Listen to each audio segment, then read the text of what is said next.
आइए नजर डालते हैं रात 8 बजे तक की खास खबरों पर। सम्राट सरकार गूगल और माइक्रोसॉफ्ट से करेगी एमओयू साइन, एआई हब बनेगा बिहार। बिहार कैबिनेट में लिया गया फैसला। भारत तिवारी एनकाउंटर जांच में आई तेजी, रिटायर्ड जज परिजनों से मिले। पटना में एशिया का सबसे बड़ा शमशान, एसी वेटिंग हॉल से कैंटीन तक की सुविधा। बिहार में बंद पड़े चीनी मिल फिर होंगे चालू, सम्राट सरकार का फैसला। और पटना में जेपी नड्डा ने इमरजेंसी की बरसी पर कांग्रेस को जमकर घेरा। बिहार के युवाओं और तकनीकी विकास के लिए आज एक बेहद ऐतिहासिक और बड़ा दिन है। मुख्यमंत्री सम्राट चौधरी की अध्यक्षता में हुई कैबिनेट की बैठक में एक ऐसा फैसला लिया गया है जो बिहार की तस्वीर और तकदीर दोनों बदल देगा। जैसे कि आप देख सकते हैं कि बिहार अब देश का एक नया एआई हब बनने जा रहा है। राज्य सरकार जल्द ही दुनिया की 4 सबसे बड़ी तकनीकी कंपनियों गूगल, माइक्रोसॉफ्ट, सर्वम और कोडलॉजिक के साथ एक बड़ा करार करने जा रही है। इस समझौते के तहत बिहार में आर्टिफिशियल इंटेलिजेंस के विकास को बढ़ावा दिया जाएगा। साथ ही राज्य के सरकारी अधिकारियों और तकनीकी कर्मियों को विशेष ट्रेनिंग भी दी जाएगी। इस बड़े फैसले पर राज्य के सूचना प्रौद्योगिकी मंत्री नितिन मिश्रा ने क्या कुछ कहा, आइए आपको सुनवाते हैं। आज सूचना प्रौद्योगिकी विभाग के 4 एजेंडे की स्वीकृति राज्य मंत्रिपरिषद द्वारा दी गई। और आर्टिफिशियल इंटेलिजेंस, जैसा आप अवगत हैं कि बिहार लगातार आदरणीय मुख्यमंत्री सम्राट चौधरी जी के नेतृत्व में आर्टिफिशियल इंटेलिजेंस के क्षेत्र में बहुत व्यापक स्टेप्स हम लोग ले रहे हैं। बिहार को मजबूती से न सिर्फ अपने देश स्तर पर बल्कि अंतर्राष्ट्रीय स्तर पर भी स्टैब्लिश करने की आज 4 एमओयू हम लोगों को इस स्वीकृति का प्रस्ताव का अनुमोदन राज्य मंत्रिपरिषद ने दिया है, जिसमें मुख्यतः गूगल के साथ, माइक्रोसॉफ्ट के साथ, भारत जीपीटी के साथ और सर्वम एआई के साथ ये 4 एमओयू हम लोग आने वाले समय में हस्ताक्षरित करेंगे। आपको ये भी बताते हुए प्रसन्नता हो रही है कि बिहार की अपनी एआई पॉलिसी भी अभी अंतिम चरण में है, वो भी कुछ समय में हम लोग लेके आएंगे। इन 4 एमओयू के बाद जो भी इन 4 प्रमुख कंपनियां हैं, 2 तो विश्वविख्यात हैं, ग्लोबल कंपनियां हैं और 2 अपने देश की कंपनी, इनके पास जो भी सॉल्यूशंस समाधान चाहे रिसर्च के संदर्भ में या किसी टूल के माध्यम से आर्टिफिशियल इंटेलिजेंस के प्रयोग के लिए उपलब्ध होगा, उसका इस्तेमाल हम लोग बिहार में भी हम लोग कर सकें। इस एमओयू में कोई फाइनेंशियल कमिटमेंट नहीं, ये एक तरह से सहमति का पत्र हम लोग आने वाले समय में उनके साथ हस्ताक्षरित करेंगे, जिसमें आर्टिफिशियल इंटेलिजेंस के क्षेत्र में इन 4 बड़ी कंपनियों का सहयोग बिहार में न सिर्फ प्रशिक्षण के लिए, मतलब आने वाले समय में सरकार की योजना है कि आर्टिफिशियल इंटेलिजेंस के क्षेत्र में स्किलिंग में हम लोग बहुत व्यापक रूप से काम करेंगे।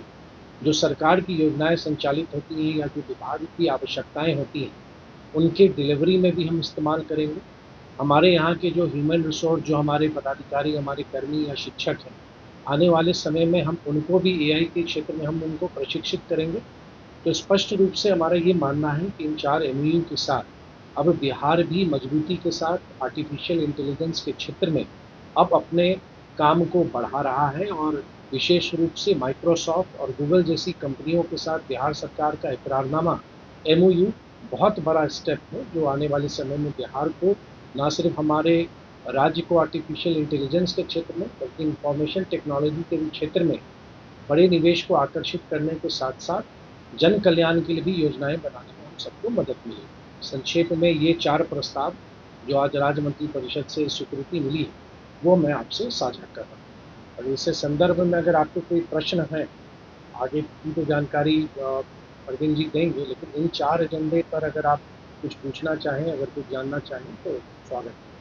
देखिए, ट्रेनिंग तो एक बहुत महत्वपूर्ण है, क्योंकि जो हमारा ह्यूमन कैपिटल है, हम लोग तो ऐसी भी योजना बना रहे हैं कि बहुत ही मतलब प्रारंभिक स्तर से ही अपने बच्चों को एआई के माहौल में हम लोग उनको तैयार करें। टेक्नोलॉजी और आर्टिफिशियल इंटेलिजेंस तो हम लोग के जीवन का हिस्सा हो गया है, तो बहुत सारे रिसर्च और इनोवेशन भी हम लोग कि हमारे यहाँ के लोगों की मेंटरिंग भी हो, उनका मार्गदर्शन भी हो, कुछ ऐसे सॉल्यूशन हमारे राज्य से भी निकले जो ना सिर्फ देश के अन्य राज्य उसको आत्मसात करें बल्कि ग्लोबली भी उनकी पहचान हो सके।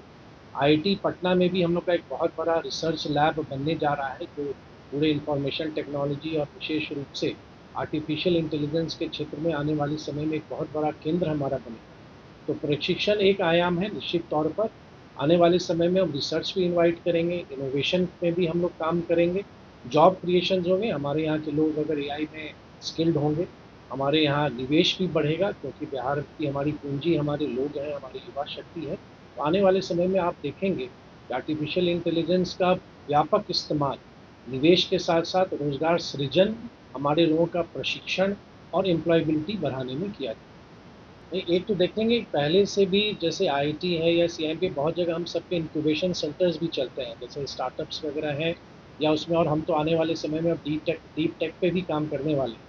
आईआईटी के साथ हम लोग का एक इकरारनामा है और उस इकरारनामा के तहत आईआईटी के साथ मिलकर व्यापक स्तर पर इंफॉर्मेशन टेक्नोलॉजी डिपार्टमेंट आने वाले समय में काम कर रहा है। देखिए, आज ही लगभग 4 घंटे का मंथन स्टेक होल्डर्स के साथ हम लोगों ने किया है, जिसमें हमारे मुख्य सचिव भी उपस्थित थे और मैं भी था। और हम लोगों ने जो एक ड्राफ्ट नीति अभी बनाई है आर्टिफिशियल इंटेलिजेंस, वो हम उनसे साझा किया, उनके व्यूज़ हम लोगों ने लिए। तो बहुत सारे लोग जो स्टेक होल्डर्स हैं, बड़ी बड़ी कंपनियों के साथ साथ जो फिजिकली जो स्वयं आए भी हुए थे और बहुत लोग वर्चुअली भी जुड़े हुए। तो जितने भी हितधारक हैं, जो हमारे स्टेक होल्डर्स हैं, उनके सुझाव हम लोगों ने आमंत्रित किए हैं। कई सुझाव आज मिले हैं, कई सुझाव राइटिंग में भी मिले हैं, और हमारी कोशिश है कि शीघ्र ही बिहार की अपनी आर्टिफिशियल इंटेलिजेंस की नीति आप सबके सामने हम लोग लेके आए। देख रहा है यहीं से, तो चलिए हथियार रख दिया जाता है।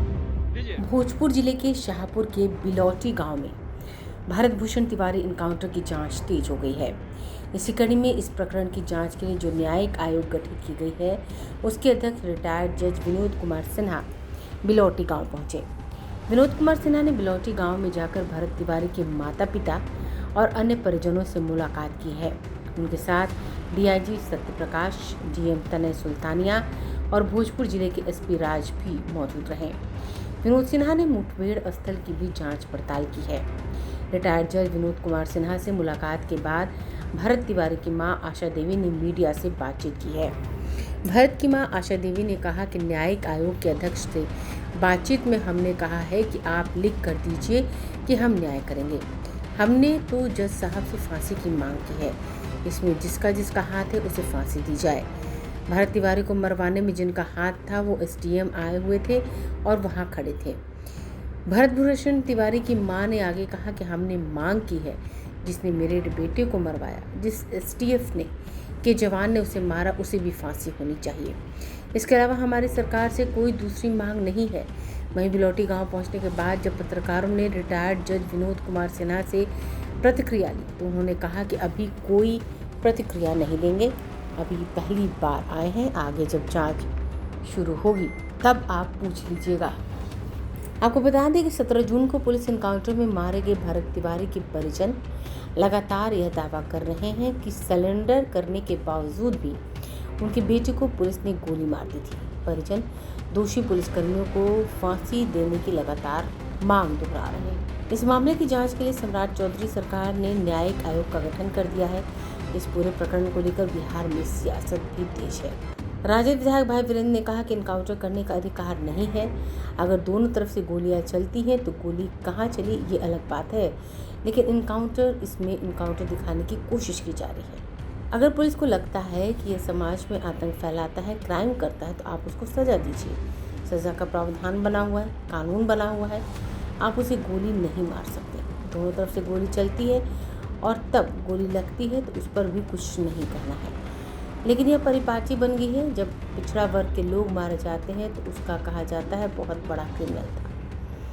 राजद विधायक ने आगे कहा कि अगर अक़लियत का इनकाउंटर होता है तो उसका कनेक्शन आतंकवाद से जोड़ा जाता है। जब दलित का इनकाउंटर या हत्या होती है तो उसको कहा जाता है कि इसका कनेक्शन नक्सली से है। ये बहुत आश्चर्य की बात है। दोहरी राजनीति करने वाले राजनीतिज्ञों से मैं कहूँगा कि हत्या होती है। सरकार को भी हत्या करने का अधिकार किसी ने नहीं दिया। कानून के तहत उसको सज़ा दिलाने का अधिकार मिला है। इसलिए सरकार को मैं आग्रह करूँगा कि वो भी कानून के दायरे में रहे और सज़ा दिलाने का काम करे। जो हत्या हुई है वो फेक हत्या हुई है। मैं इसका विरोध करता हूँ। मैं अपराधी के खिलाफ हूँ। अपराधी की कोई जाति नहीं होती। ब्यूरो रिपोर्ट, आंखें न्यूज़ 24।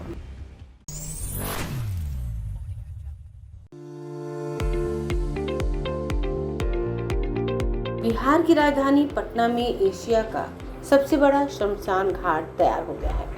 बांसघाट शमशान घाट का संचालन शुरू कर दिया गया है। लगभग 4.5 एकड़ में फैले इस शमशान में एक साथ 18 शवों का अंतिम संस्कार हो सकता है। अंतिम यात्रा में आने वाले लोगों को 2 एसी वेटिंग हॉल, एक कैंटीन, स्वच्छ पेयजल और शौचालय जैसी आधुनिक सुविधाएं मिलेंगी। यहाँ पर गंगा जल से भरे 2 तालाब भी बनाए गए हैं। इनमें से एक नहाने और दूसरा अस्थि विसर्जन के लिए है। इस शमशान घाट का संचालन ईशा फाउंडेशन की ओर से किया जा रहा है। पटना के बांसघाट शमशान पर अंतिम संस्कार के लिए हर व्यवस्था का शुल्क तय किया गया है। शवदाह के लिए 3500 रुपये का शुल्क है। इसके अलावा डोम राजा का 500 रुपये, पंडित का 250 रुपये और नाई का शुल्क 150 रुपये है। लकड़ी से अंतिम संस्कार कराना है तो लकड़ी का चार्ज अलग से देना पड़ेगा। ये एशिया का सबसे बड़ा शमशान है। यहाँ 18 लोगों की एक साथ अंत्येष्टि हो सकती है। इसके लिए 8 पारंपरिक चबूतरे बनाए गए हैं जहाँ लकड़ी से अंतिम संस्कार किया जा सकता है।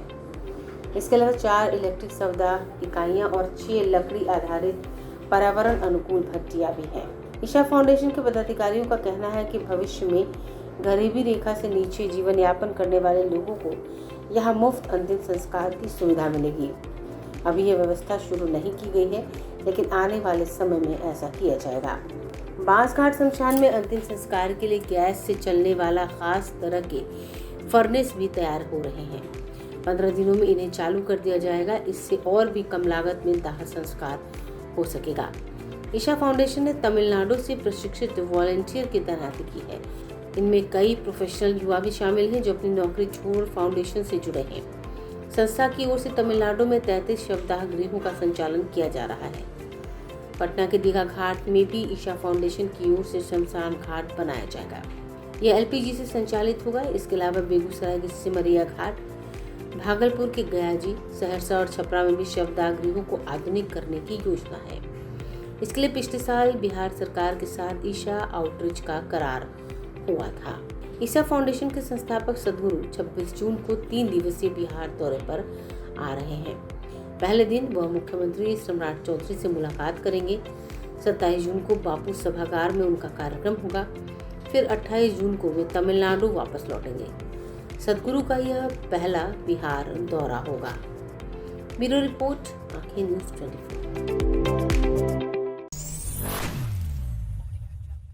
बिहार के उद्योग क्षेत्र में लाखों गन्ना किसानों के लिए आज का दिन बेहद ऐतिहासिक है। बिहार सरकार ने सूबे की बंद पड़ी चीनी मिलों को दोबारा जिंदा करने और राज्य में निवेश की बाढ़ लाने के लिए एक ऐसा मास्टर स्ट्रोक खेल खेला है जिससे बिहार अब पूरे देश में नंबर 1 बनने जा रहा है। गन्ना उद्योग मंत्री संजय कुमार ने आज एक प्रेस वार्ता कर बिहार की नई शुगरकेन पॉलिसी का ऐलान किया है। इस नीति के तहत बिहार देश का पहला ऐसा राज्य बनने जा रहा है जहां मॉडल कॉम्प्लेक्स शुगर मिल को मंजूरी दी गई है। यानी अब चीनी मिलों में सिर्फ चीनी ही नहीं बनेगी बल्कि एक ही छत के नीचे सीबीजी, एथनॉल और बिजली का भी उत्पादन किया जाएगा। इस महायोजना को मुख्यमंत्री सम्राट चौधरी ने हरी झंडी दे दी है। सरकार ने निवेशकों को आकर्षित करने के लिए तिजोरी का मुंह खोल दिया है। अब निवेशकों को महज 1 रुपए की टोकन मनी पर 30 साल के लिए लीज पर जमीन दी जाएगी। यही नहीं, नई चीनी मिल की स्थापना के लिए न्यूनतम 3500 टीसीडी क्षमता वाली मिलों को सरकार 70 करोड़ रुपए तक की वित्तीय सहायता 5 किस्तों में देगी। अगर क्षमता इससे ज्यादा होगी तो हर साल 100 टीसीडी पर 2 करोड़ अतिरिक्त दिए जाएंगे। इस नीति की सबसे खास बात यह है कि बिहार के गन्ना विभाग के अधिकारियों ने दूसरे राज्यों का दौरा कर वहां से बेस्ट मॉडल को बिहार में लागू किया है। सरकार का लक्ष्य है कि इस साल के अंत तक 5 चीनी मिल की उद्घाटन हो जाए, जिसकी नींव खुद प्रधानमंत्री नरेंद्र मोदी आगामी नवंबर महीने में रखने जा रहे हैं। किसानों के लिए अच्छी खबर यह है कि ICAR के साथ टाई अप करके उन्नत किस्म के बीजों का उत्पादन किया जाएगा, जिससे गन्ने की पैदावार बढ़ेगी। आइए आपको सीधे सुनाते हैं इस ऐतिहासिक फैसले पर क्या कुछ कहना है बिहार के गन्ना उद्योग मंत्री संजय कुमार का। माननीय मुख्यमंत्री आदरणीय सम्राट चौधरी जी के नेतृत्व वाली सरकार में मंत्रिपरिषद में नीति लाई गई है कि मॉडल कॉम्प्लेक्स शुगर मिल का हम लोग प्रस्ताव लाए थे, जो मंजूरी मिली है।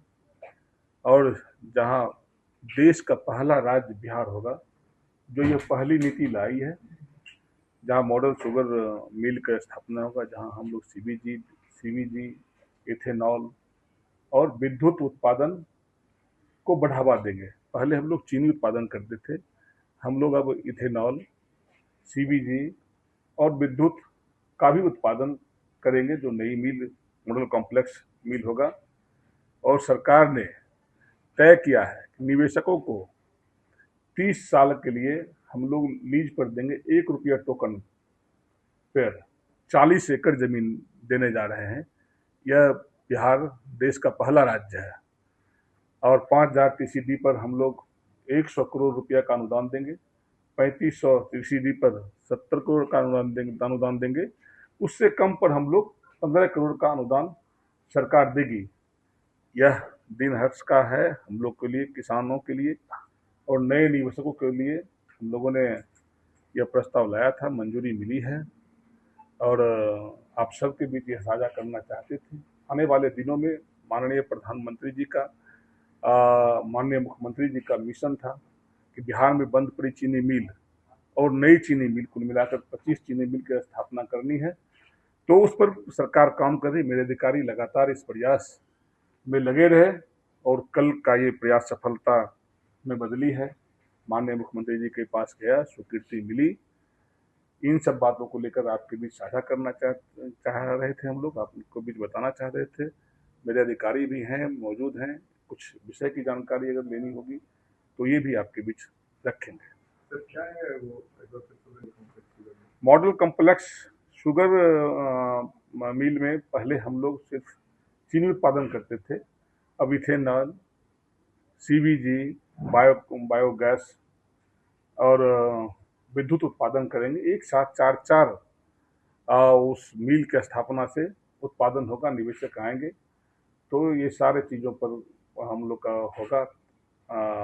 बिहार को इसका लाभ मिलेगा, किसानों को लाभ मिलेगा, जो निवेशक आएंगे वो उत्साहित होकर इस कामों करेंगे। सब्सिडी की बात है। हाँ, हम लोग 5000 टीसीडी पर 100 करोड़ सरकार की तरफ से हम लोग देंगे और 3500 टीसीडी पर हम लोग 70 करोड़ देंगे और 1000 टीसीडी पर हम लोग 15 करोड़ का अनुदान देने जा रहे हैं। आज पूरा देश संविधान हत्या दिवस मना रहा है और इस मौके पर बिहार की राजधानी पटना से सियासत की एक बहुत बड़ी खबर सामने आ रही है। केंद्रीय मंत्री और भाजपा के वरिष्ठ नेता जेपी नड्डा ने पटना की धरती पर कांग्रेस और इंडी गठबंधन के खिलाफ मोर्चा खोल दिया है। जेपी नड्डा ने विपक्षी नेताओं पर तीखा तंज कसते हुए कहा है कि आज जो लोग हाथ में संविधान की किताब लेकर घूम रहे हैं और लोकतंत्र की दुहाई दे रहे हैं, उन्हें सबसे पहले अपनी दादी इंदिरा गांधी द्वारा देश पर थोपी गई इमरजेंसी के लिए देश की जनता से हाथ जोड़कर माफी मांगनी चाहिए। पटना के ऐतिहासिक गांधी मैदान से जेपी नड्डा का पुराना और गहरा नाता रहा है। उन्होंने भावुक होते हुए याद दिलाया कि वे खुद 1974 में छात्र जीवन के दौरान लोकनायक जयप्रकाश नारायण की संपूर्ण क्रांति आंदोलन का हिस्सा रहे हैं। जेपी नड्डा ने राहुल गांधी और प्रियंका गांधी को सीधे निशाने पर लेते हुए सवाल दागा कि क्या इन लोगों ने संविधान की एक बार भी धारा पढ़ी है। कांग्रेस के इतिहास को खंगालते हुए उन्होंने याद दिलाया कि नेहरू से लेकर इंदिरा के दौर तक चुनी हुई सरकारों को 50 से ज्यादा बार गिराया गया। नड्डा ने आगाह किया है कि कांग्रेस की तानाशाही सोच आज भी नहीं बदली है और इसे देश की सत्ता से दूर रखना हर नागरिक की राष्ट्रीय जिम्मेदारी है। पटना में जेपी नड्डा ने कांग्रेस को किस तरह से घेरा और आपातकाल के कौन से काले पन्ने पलटे, आइए आपको सीधे सुनाते हैं उनका यह तीखा बयान। क्योंकि सब लोगों ने बोला है कि जस्टिस जगमोहन ने मिसेस गांधी को दोषी ठहराया था और उन्होंने कहा था कि आपने चुनाव में धांधली की है, सरकार का दुरुपयोग किया है और इसलिए आपको पद से और आपको अपनी सदस्यता समाप्त की जाती है, यह हम सबको मालूम है। लेकिन हम जानते हैं कि मिसेस गांधी ने यह घटना घटने के 3 सप्ताह के अंदर इमरजेंसी लगाई थी, और वो इमरजेंसी जो लगभग 21 महीने रही, वह सब भी हम लोगों ने देखा। मैं इमरजेंसी के बारे में चर्चा करूं, और जो आप बोलते हैं कि युवा पीढ़ी उसको जानकारी होनी चाहिए। 1,31,000 लोगों को बिना कारण और बिना जुडिशियल स्क्रूटनी के जेल के अंदर डाला गया था। संख्या थी 1,31,000। और आपको आश्चर्य होगा कि अंग्रेजों के आंदोलन में, सारे आंदोलन में इतनी बड़ी संख्या को अंग्रेजों ने भी कभी जेल नहीं डाला। गांधी ने 50 वार लगाया, यानी 50 चुनी हुई सरकारों को ध्वस्त किया।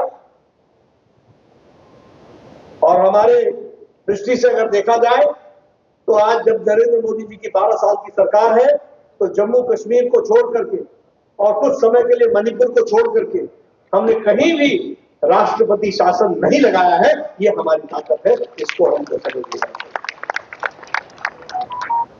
इसी इमरजेंसी के दौरान 42वां संवैधानिक संशोधन लेकर के आए। संवैधानिक संशोधन में चुने हुए प्रतिनिधि का टर्म को 5 साल से 6 साल कर दिया। अपने आप को देखिए, याद कीजिए कानून किस तरीके से बनाया गया। अपने आप को, यानी प्रधानमंत्री, राष्ट्रपति, उपराष्ट्रपति, स्पीकर, इनको जुडिशियल रिव्यू से ऊपर कर दिया गया। इनके ऊपर कोई भी जुडिशियरी कार्रवाई नहीं हो सकती। और सबसे बड़ी बात कि यह कानून रेट्रोस्पेक्टिव किया है। कोई भी कानून लगता है तो वो आगे के लिए लगता है, इन्होंने रेट्रोस्पेक्टिव किया, यानी पीछे भी, यानी जगमोहन सिन्हा के जो वक्तव्य था और जो उसका जजमेंट था, उसको भी आपने निरस्त करने का काम किया और प्रजातंत्र और जुडिशियरी का गला घोटने का काम किया। ये आपने इस तरीके का काम किया। और ये आज हमको कांग्रेस पार्टी वाले लोग आज हमको प्रजातंत्र की दुहाई दिखाए। मुझे तो कई बार हंसी आती है, ये उनके पोते और पोती दोनों संविधान की किताब पुस्तक लेकर के फिरते रहते हैं। इनको उन्होंने कभी संविधान की कोई धारा पढ़ी है? इनको मालूम है? अरे संविधान की किताब उठाने के पहले राहुल गांधी अपने दादी के किए हुए कार्यों के लिए देश से माफी मांगो, इसकी आवश्यकता। देश को बताओ कि तुम्हारी दादी ने गलत काम किया। आज संविधान के रक्षक बन गए तुम, घड़ियाली आंसू बहा रहे हो। संविधान का एक प्रावधान नहीं मालूम तुमको? तुम्हें यह नहीं मालूम कि तुम्हारी दादी ने क्या क्या किया और किस तरीके से प्रावधानों की धज्जियां उड़ाई। आज तुम 21वीं शताब्दी में खड़े होकर के प्रजातंत्र की बात और संविधान के रक्षक की बात करते हो। अरे संविधान को तो एक बार नहीं अनेकों बार धज्जियां कांग्रेस पार्टी ने उड़ाई है, तुम्हारी पार्टी ने उड़ाई है, तुम्हारी दादी ने उड़ाई है। मांगना है देश से माफी तो तुम मांगो और देश से माफी मांगनी चाहिए। ये परिस्थिति तुमने ला करके करी। फंडामेंटल राइट्स, उस समय के डे साहब ने, सॉलिसिटर जनरल ने सुप्रीम कोर्ट में कहा कि व्यक्ति की आजादी पर जुडिशियल रिव्यू करने का अधिकार जुडिशरी का नहीं है। इस तरीके की बात इमरजेंसी के दौरान सीएम स्टीफन ने पार्लियामेंट में कहा कि संविधान में अब हमने प्रावधान कर दिया है, पार्लियामेंट पर कोई भी जुडिशियरी रिव्यू नहीं कर सकती है, सुप्रीम कोर्ट कुछ नहीं कर सकती है। यह परिस्थिति ला करके खड़ी।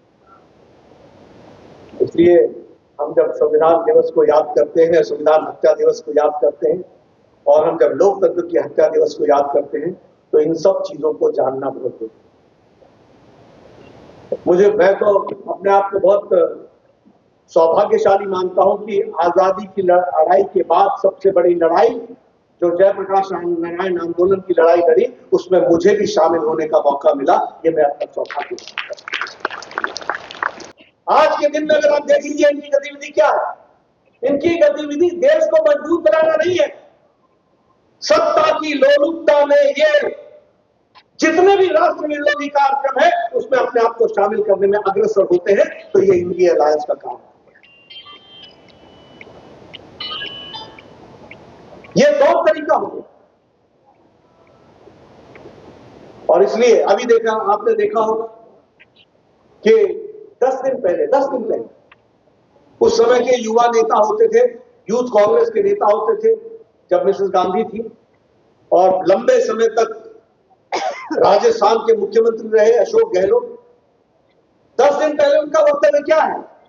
10 दिन पहले उन्होंने कहा कि अगर श्रीमती इंदिरा गांधी जैसी नेता होती तो भारतीय जनता पार्टी पर बैन लगा देती। अभी भी देखो आप, इनकी सोच नहीं बदली है। ये तो मोदी जी है और ये तो आप है जनता, जिन्होंने मोदी जी को बैठाया है और देश तरक्की के साथ आज विकसित भारत की ओर बढ़ रहा है। यह परिस्थिति आप नहीं तो इनका अगर बस चले तो ये देश को जिस पाताल में ले गए थे 2014 से पहले, दोबारा वहां ले जाने में ये कभी हिचकेंगे नहीं। ये इसी तरीके का काम करने का काम इन्होंने पकड़ रखा है। उसी तरीके से अगर हम देखें तो इमरजेंसी की बात याद करें, आरएसएस पर प्रतिबंध लगा दिया। आज भी इनके वक्तव्य सुनो आरएसएस के बारे में, आज भी इनके वक्तव्य सुनो देशभक्तों के बारे में। हमेशा देशभक्ति के खिलाफ इनका हमेशा स्टैंड रहता है, ये हम सबको पता है। इसलिए मित्रों, ज्यादा समय न लेता हूं, एक ही बात कहूंगा कि लोकतंत्र हत्या दिवस, संविधान हत्या दिवस, यह यथार्थ हमको देखने को मिला। आजाद भारत में इतना बड़ा जन आंदोलन हमको जयप्रकाश नारायण जी के नेतृत्व में हमको मिला, जिसने ब्रिटिशर से ज्यादा जो कुठाराघात प्रजातंत्र पर हुआ था उसका मुंह तोड़ जवाब दिया। और हम इस लोकतंत्र हत्या दिवस को याद करके ऐसे लोगों को जिनकी सोच और जिनकी मानसिकता प्रजातंत्र को कुचलने की रही है, उनकी इस मानसिकता को हम कुचल डालेंगे, इसको हमको ध्यान रखना चाहिए। इन्हीं शब्दों के साथ मैं आप सब लोगों ने मेरी बात सुनी, आपका बहुत बहुत धन्यवाद। और जेपी सेनानियों को सबको मेरा बहुत बहुत नमन, जिन्होंने पूरी ताकत के साथ वो लड़ाई लड़ी और सफलता दिलाई। आज आप अगर आपने हमारा चैनल अभी तक सब्सक्राइब नहीं किया है तो इसे जल्दी से लाइक करें, कमेंट करें, शेयर करें और सब्सक्राइब करना ना भूलें, ताकि आप देश और दुनिया की तमाम बड़ी अपडेट्स के लिए बने रहें हमारे साथ। आखिर न्यूज़ 24 पर नजर हर खबर पर।